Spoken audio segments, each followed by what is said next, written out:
This next panel discussion we're about to have is something that is very near and dear to something I want to hear, media.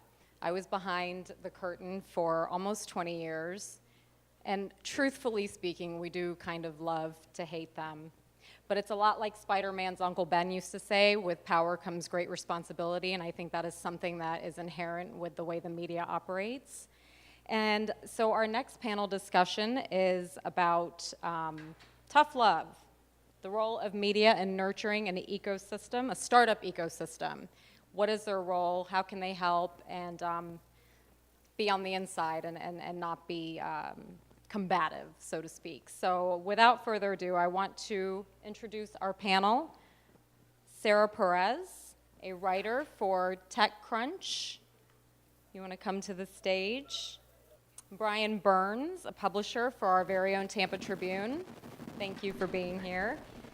Nancy Dahlberg, Miami Herald business writer, who has a passion for startups, I hear, technology and what makes entrepreneurs tick. Alexis Milner, the editor of the Tampa Bay Business Journal, could not make it today.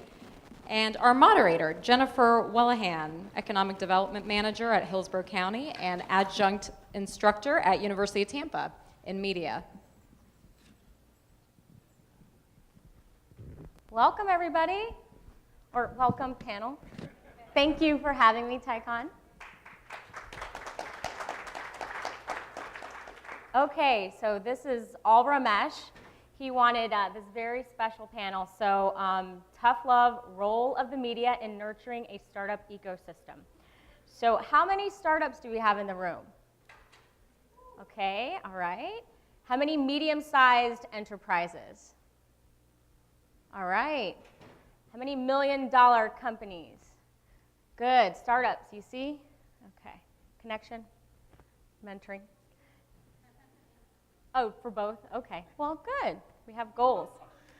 All right, so the goal of our panel is to bring together the content consumers and the content creators so that we can have a conversation on how better to present to media by understanding the challenges and having the media present, will basically share with our tech and entrepreneurial community, how you can get these great stories out there and communicate with them so they can tell them. Because we know that we already have wonderful stories in all of our innovative efforts in our communities. So let's start. The first question I have for my lovely panel is I want you guys to share some sort of brief media training. And we all know that coverage today is both an art and a science. What is your one training trend advice that you would like to share with our audience on how they can market their benefits of their companies? I would say always have a fact sheet and visuals at the ready for you so you can pitch to a journalist when the time comes, but understand that it's a relationship and it's a journey for us too, and to always, even if it doesn't work out with your media coverage that you wanted in the first place, that to keep the journalists that you've pegged updated on your information as you go along, because you never know when 2 months or a year from now it may be a much more interesting story to us. So good luck to you, and keep pitching, keep at us, because we are busy and we are short-staffed. There's a lot of elements that go along with it, but good luck to you. All right. So Brian, your training trend advice. Sure. So I have to be careful. I talk really loud. So anyone who knows me knows that I talk loud. It's funny because I think we've changed. The newsroom's changed, obviously, over the years. And most recently, social media has made a major impact to how we produce news. Years ago, it was funny in the newspaper side of the business. When we talk about newspapers and websites and media in general, it used to really be a one-way conversation, right? So the writer would write a story, and you could hope that your letter to the editor would make it into the newspaper. With the advent of social media, we're now able to have a two-way conversation. The public is able to respond back in a really unique way. I think businesses, we find that some businesses actually use that to their advantage. To Nancy's point, to actually reach out to the journalists directly, sometimes in Twitter and on Facebook and in post and kind of say, hey, look at me. And it's a really good opportunity. I think we're changing our culture to really kind of enhance the technology ecosystem, the small business ecosystem in our communities. It's obviously extremely important for us to be part of that community, and we love to have those conversations. So definitely utilizing social media tactics, utilizing social media in general. All of my reporters use social media. They use Twitter. When they put a story up, it goes on Twitter as soon as it's on TBO.com. It's on Facebook, it's posted. And the same goes for relationships that we have in our community with small business owners and startups. So we're excited. I'm excited to be here today. What an amazing group of people. And I appreciate Ramesh having me here today. Okay. Sarah, your media training advice. Well, I'm going to come at this from the new media perspective as opposed to, we've always worked online. We never had to transition from print to digital. We were always digital. So for us, the news has always been a very fast-paced, like 24/7, business. If news was breaking, I mean, we had to have a post up in, 30 seconds, and we'll fill it out. So my advice would be to be prepared. Be prepared, and if you have, a press kit online, like she said, that's great. Images, you need to be responsive when a reporter reaches out to you, and be ready to, answer their questions. Don't, have to take hours to go check with the CEO and get a proper quote. Be able to give them the information right away. Be able to give them the appropriate, images or videos or, whatever facts that they need right away. In terms of the advice about pitching us on social media, well, I've actually found like a lot of reporters have different preferences as how they want to be pitched. Some people are fine with, Facebook, Twitter pitches. I personally don't care for them because I like my Facebook to be my personal space on the internet because I'm always on the internet. So I'd rather have an email, actually, and other people prefer phone calls. So my other advice would be to develop that relationship with a reporter and actually read the publication that you're pitching. Know who writes there. Know what they write about. Follow the bylines, not just the publication as a whole. I mean, you look at something like TechCrunch. Yeah, we cover technology, but that's a broad subject. So find out if you write about, if you're a health tech startup, find who writes about health tech. If you're an enterprise company, try to meet the enterprise reporter, that sort of thing. Excellent. Thank you. Thank you, Nancy, Brian, and Sarah, for the media etiquette, right? That's excellent. So let's move into my second question. As you build innovative media outlets for the digital age, as you all are doing, what's your perspective on the future of journalism services with digital media? And I'll start with Nancy. Future of digital services. Well, I mean, it's obviously all digital. I think everybody knows mainstream media is still trying to figure this out. I think we'll get there. We're trying a lot of new things now, a lot of things with partnerships to get the word out there on any platform you want. Yeah, and I think something we're doing is, as an industry, when we look at what I call it cash-rich, time-poor. People want information, news and information. That's why mobile has grown so dramatically. We use that to our advantage. In the now and in the future, we're working on new technologies to really deliver news and information geographically or geolocation-based news and information to folks, whether that's proximity marketing devices from the advertising side or even using those same types of devices for news content. With GPS, it's and these phones and all the smart people in this room today. I mean, the technology exists, right? So we can really reach folks with news and information based on where they're at right now. So that's That's kind of what we're working on, and we have been working on, and we're going to continue. Okay, I guess again, from a new media standpoint, we've always been digital, so we've been, using a lot of the technologies, maybe ahead of others in the news media space. So, I mean, these days, in terms of the content, I mean, not nobody, but fewer people are organically just typing in website addresses and going directly to the homepage. They're getting their news through social media. So, I mean, we have a dedicated team who focuses on getting our news out to Facebook and Twitter, and even experimenting with other, technologies, whether it's Snapchat or whatever comes next. And also, we found email newsletters are still very popular and have a lot of subscriptions, even though that seems a little dated. A lot of people are, yeah, a little. We're focusing a lot on video. A lot of people are watching news on their phones now, and they want short form content, and they find video is a very popular content. I don't know if that's kind of answers your question, but absolutely, and I love hearing the geolocation, because when you're in an area, sometimes you want to know what's going on specifically in that area. I think Twitter's in Tampa, building that in themselves. Tampa, we love to know about traffic, right? Just saying. All right, and so just to give you guys a little bit of background on the fabulous talent we have up here, and how lucky we are just to have this moment of your time to give us those tips on what we're doing and what's changing in media and for us as consumers. Brian Burns, his background is not only working currently as the Tampa Tribune and TBO.com publisher and president, he actually has also traditional formats and new technology experience. And so I'll talk a little bit about augmented reality. I want you guys to share that. You mentioned just a minute ago proximity marketing.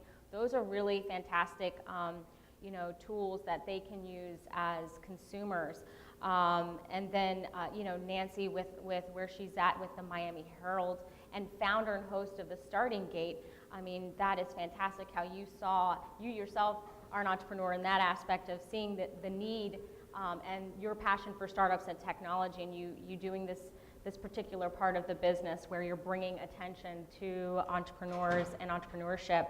And then, of course, our wonderful Sarah Perez with TechCrunch, and being a professional blogger, and then also having the expertise in retail and banking and software. So you can speak to the old days, right? Speak to the business side of things and how it relates to media. So that's fantastic, and bring some of that to the table as we continue to talk about these questions. So the next question I have, Brian, we hear a lot about igniting startup culture. How are you engaging entrepreneurs as well as the younger generations with your news cycle?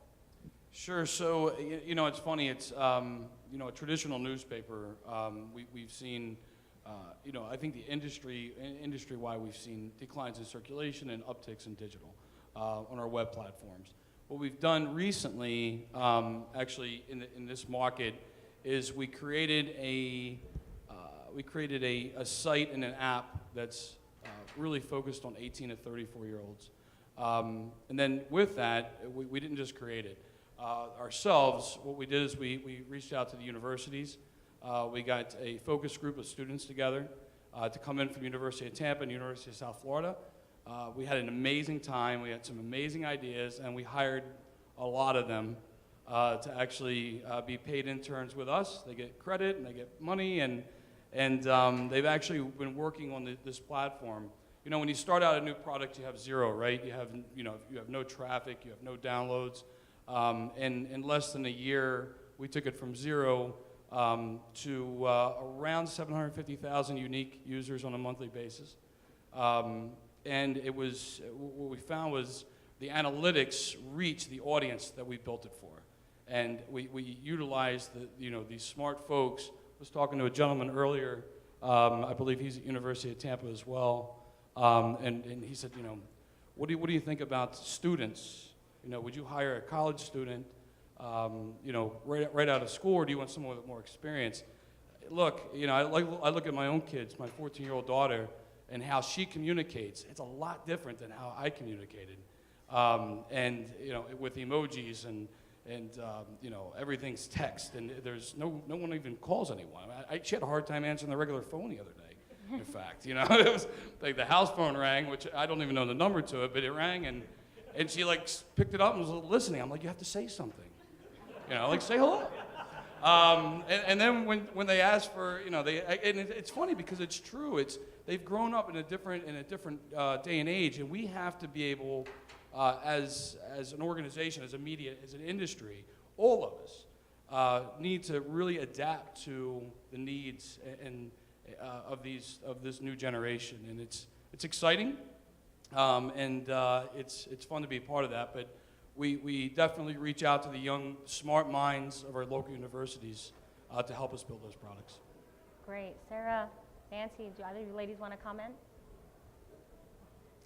Basically, yeah, we do similar thing with the millennials in an app, and as Miami Herald as a whole, we've had similar kinds of information. But I'd say that also another thing that the Herald's doing a little more now is doing more in-person events too, because it's not all social. All right.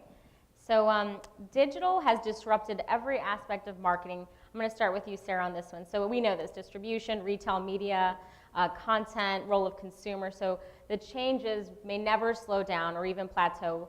How do you think companies can organize to live in an environment in which disruption is constant? You yourself have been through this with what you do, and how is media, how are you doing this 24/7 all the time, and what's your advice for companies that are going to have to do this as well? How do I work 24/7? How do you work 24/7? Well, I don't. I actually put in my contract that I'm off on weekends. But But you're here with us. it doesn't count. I'm not writing. I mean, honestly, a lot of the people that we talk to, the startup founders in Silicon Valley, tend to be younger and not married and don't have kids, and so they don't really have as big of a problem working 24/7. And around the clock, there's Red Bull and Soylent and things like that. If you mean tips for how they should be working, Yeah. I mean,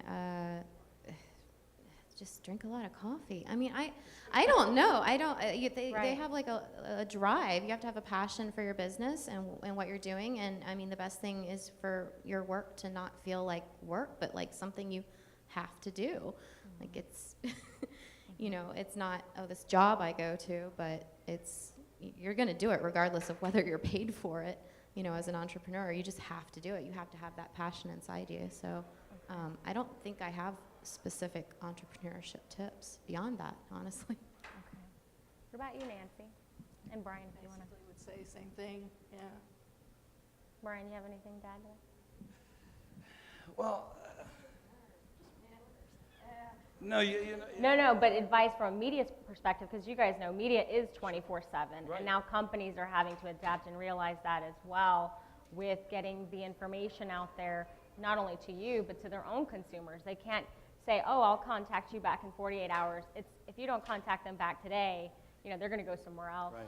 Well, and it's funny too. I think with mobile, just on the digital side of our business, we've seen a dramatic, obviously over the years, a dramatic growth in our platforms, our digital platforms on the web.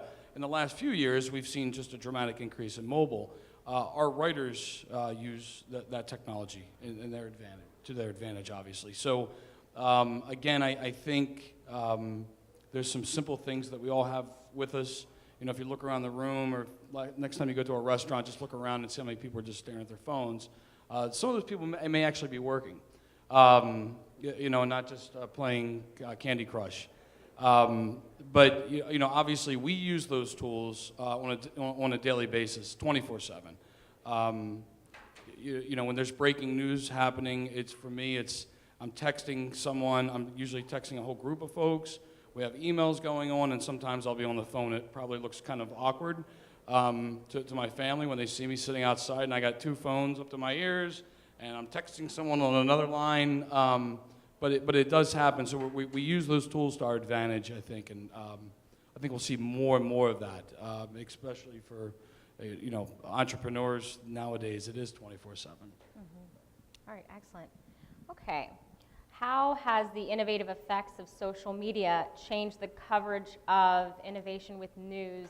In other words, are you picking up on news from social media? How has this innovated media?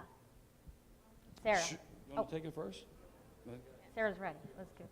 Oh, there's definitely news that breaks on Twitter first now, and also Periscope and Facebook, and there's definitely Snapchat. I don't know, maybe. But yeah, we definitely track social media. I would say we also track company founders' Twitter feeds directly, as opposed to just the main company official Twitter feed and Facebook feed. So we kind of track the people themselves who may be saying something relevant to their business, or maybe making a personal announcement that's notable, and that can be the seed for getting on top of a story before others. I mean, Twitter is probably more so than Facebook, a place where news breaks. And additionally, I think we also, if you consider the social media, blogs, feeds, RSS feeds from blogs and things like that, because a lot of company announcements will hit their blog post before it'll hit, a press release, like a formal press release. Or sometimes it'll never hit a press release. It'll just be like a blog post, and you're like, oh, hey. And then it gets tweeted out. So. Very good. Brian, Nancy? Yeah, so, obviously for us in the news business, on the news side of things, when something's happening globally, in most cases with the invention of hashtags, Twitter makes it really easy sometimes, and really most cases, to be able to find somebody who's actually there on the ground. We can't be, in Syria or in parts of Iraq when something happens. We can usually find someone relatively quickly and source that person. And in most cases, we do a little digging, but in most cases, those sources are extremely reliable. So it's amazing, to think that at one point, for a long time, in order to really be there, you had to be there.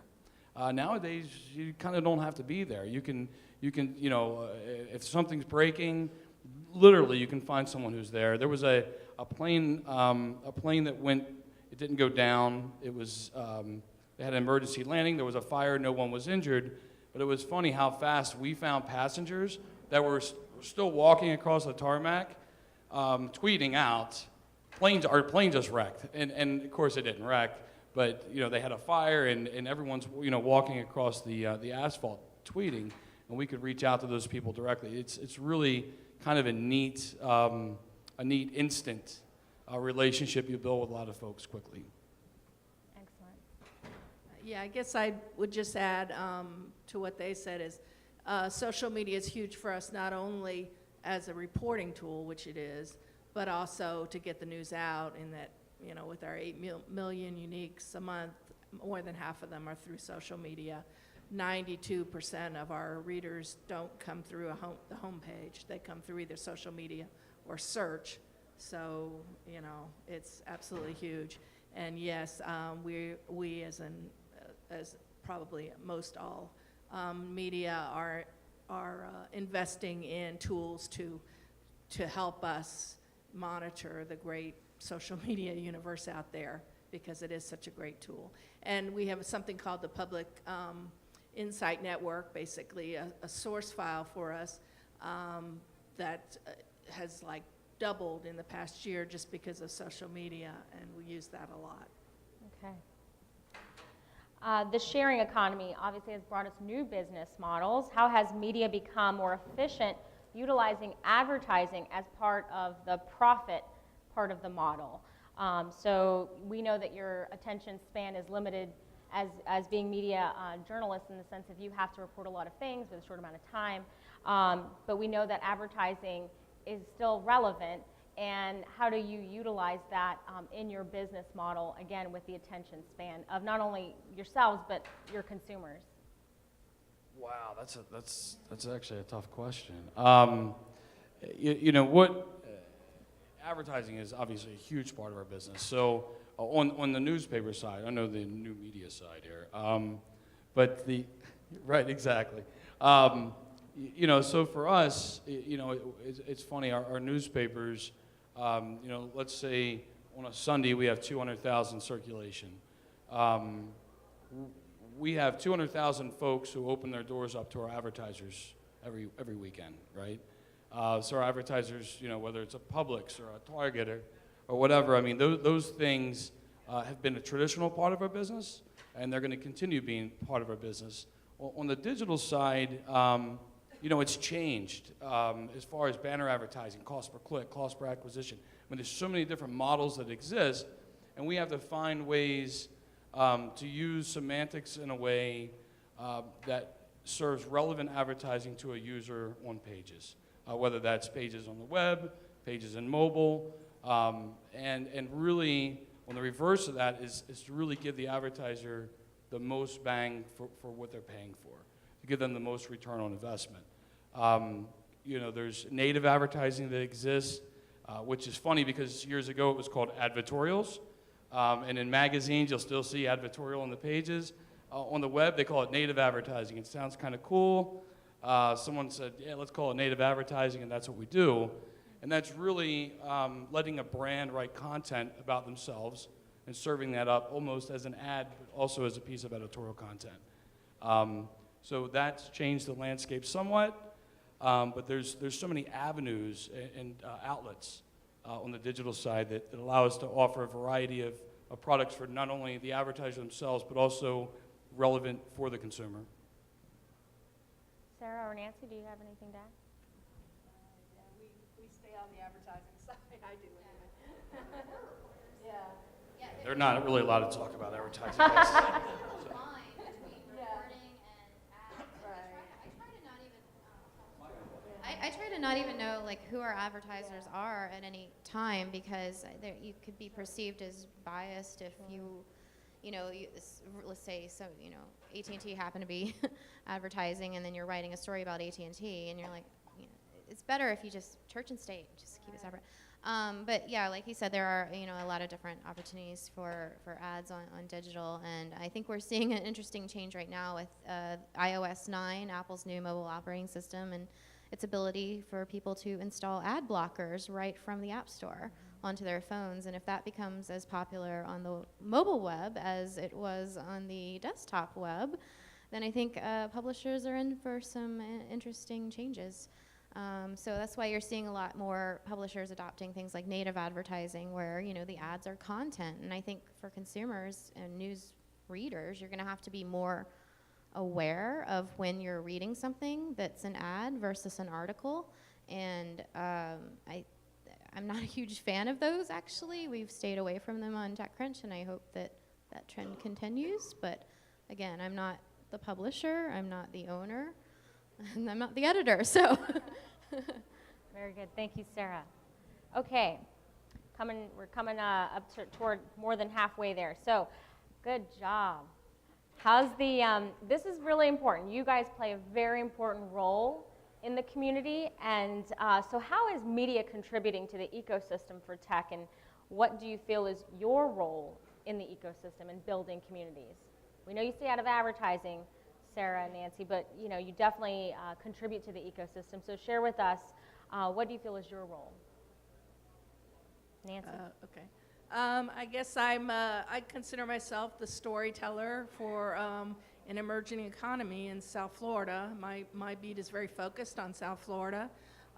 So it's very exciting because that story is just starting. So it's more about reporting, and more often than not, it's about reporting journeys, whether it's an individual startup, a trend, an organization that supports our startups. All those things come together, and it's a story that's continuing. So I think that's exciting. Then also, unofficially, I guess, kind of an archiver of news about our startup community, because I do have a Starting Gate blog, and it has copies of all of my and Herald reports on entrepreneurship, and through different categories and stuff, you can kind of see everything. Well, I mean, TechCrunch has always been primarily about startups. So, I mean, that's where it got its start. Right. It's terrible. So, I mean, it started off with the founder, Michael Arrington, just profiling, what was happening in the Valley at the time with all these new startup companies, and no one was really writing about them. And he started that, and over time, it's grown from a blog that's writing about Silicon Valley startups to a news organization of a sizable scale, part of AOL's news media, and AOL got acquired by Verizon recently. So, I mean, it's definitely grown up over the years, but that has meant that we have shifted some of our focus away from just startups and profiling startups to news coverage of the major tech companies, Apple, Google, Facebook. And so trying to fit in startup coverage within this broader news cycle is definitely a challenge for us. But the role that we still play is trying to find those little diamonds in the rough that are out there that could be the next billion-dollar business, the next Uber, the next Snapchat, and profiling them while they're still a startup and they're taking their first seed round or what have you, and staying on top of them as they grow over the years. And I think we still do a pretty good job with that. And of course, we have the Disrupt conference, which we have 3 a year, New York and San Francisco, of course, and one in Europe. It's in London this year. So we actually actively put startups on our stage, let them pitch, try to win money, win the competition, fame and fortune, just like on that HBO show. Yeah. And we have Startup Alley where they present. So I mean, we're very engaged with the community. So we're not just sitting back reporting on it. We're actually hosting a place for startups to come and interact with media, investors, and other entrepreneurs. Awesome, thank you. Brian, do you have anything to add? Yeah, I just kind of reiterate what Nancy said. We're involved in our communities, as a local media organization, and for us, it's important to, for entrepreneurs, for small businesses, engage us.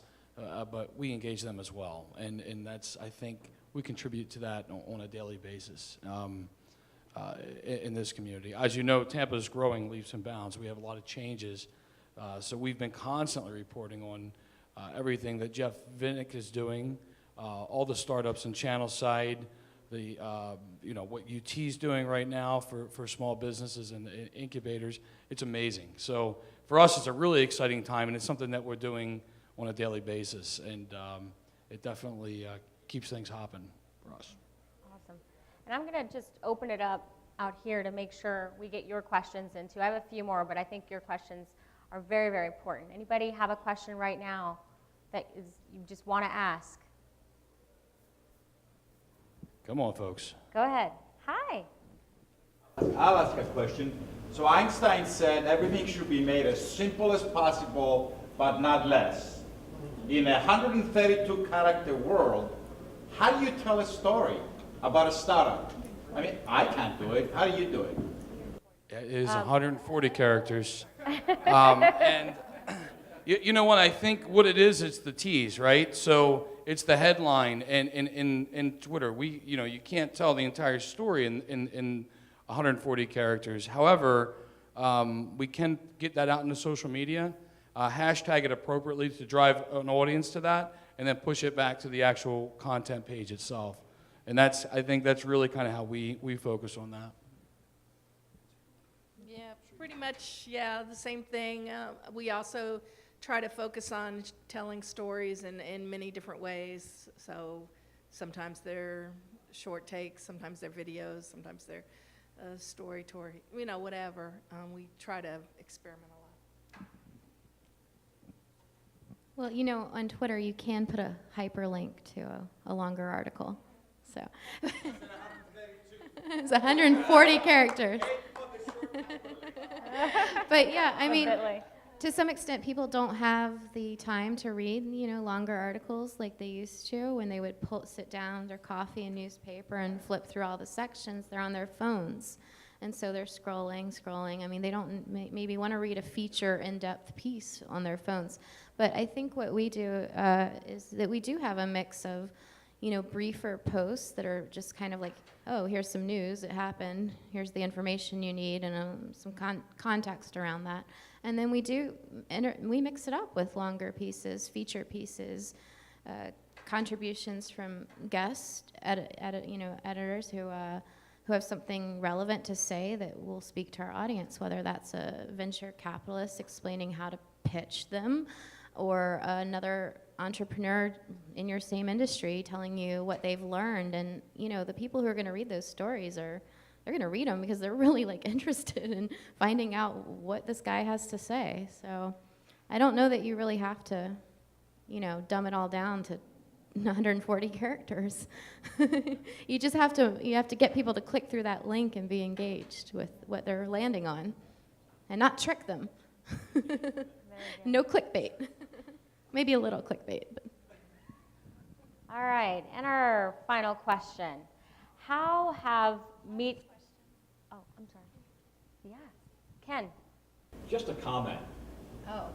It would be very helpful if the traditional press and economic development agencies don't use the term small business and startup together. They're not the same thing. Sure, no, you're right. You're absolutely right. All right, you got it. We won't do that. Thank you, Ken. Make a All note. Right. How have media startups changed the innovation for the future of journalism? So this is your chance to not only add your last comments, but maybe a way to acknowledge what they've done for you in journalism. Nancy? Well, quite a bit, actually. I mean, you heard earlier today from Vicente Fernandez of Sports Manias. I mean, that's a perfect example. I mean, the Miami Herald and many other newspapers partner with Sports Manias. We help them, they help us. It's a great partnership. We're also partnering with, or at least in discussions with, or partnering with several startups that, like Videolicious, for a good way and easy way to make reporters that have little tech skills like myself can make a video. That was started by a startup. We're working with startups that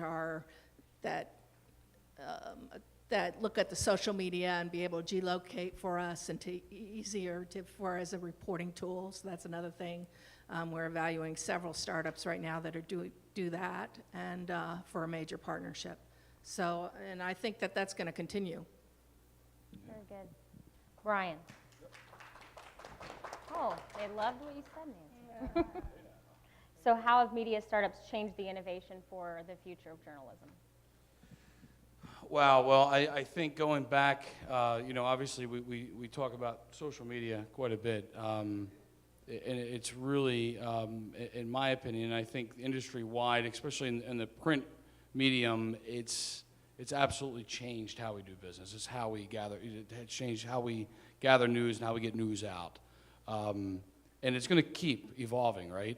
So every day, our business is almost like a startup. We have to reinvent ourselves constantly, and it goes for any of our businesses. So, for instance, Sarah mentioned the ad blocker. So what if that does happen? Or what if those types of things are in place and they catch on iPhone? We all in the business of websites that serve advertising, even though we don't want to mix the two, advertising and news. Let's face it, that's what pays the bills, right? So we have to figure out how to innovate almost on a daily basis to keep up with what is happening. The social tech startups, who would have thunk, right? Facebook, the guy makes it for a college party, really, right? And then turns it into something that is just amazing, that allows you to share your life with your friends and your family in real time. That's and it's just grown leaps and bounds, and everything else. I mean, Pinterest, all these, Snapchat. You might see the new Snapchat billboards on 275. It's just a big logo, but you know what it is when you pass it.